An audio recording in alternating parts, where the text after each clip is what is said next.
je me brosse les dents ou je fais un truc avec un objet random et en fait, je me dis bon bah là c'est des PFAS là. Tel objet que j'utilise tous les jours, bon bah en fait c'est des PFAS.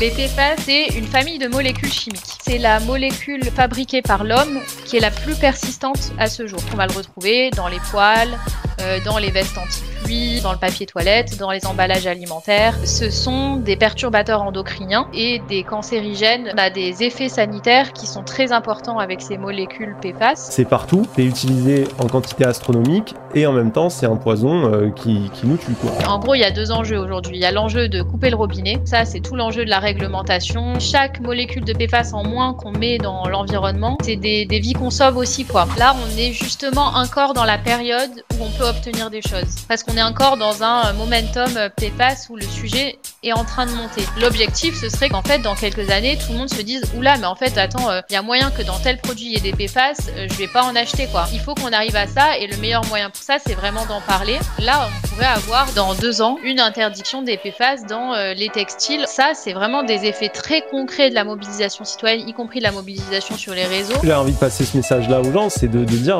ce que vous faites, c'est utile. Vos mobilisations, les vidéos que vous relayez, toutes ces choses-là auxquelles vous donnez de l'énergie, ça fait remonter des sujets. Et quand ces sujets ils existent dans l'opinion publique, ça leur donne beaucoup de force. C'est assez fou à observer, hein, parce que nous, on se battait avec nos moyens. On n'aurait jamais fait monter le sujet aussi vite sans ce relais médiatique et notamment en ligne. Les conséquences de cette mobilisation, elles vont être très concrètes. C'est des interdictions de PFAS, donc on ferme les robinets et donc on met fin à un surplus de la contamination.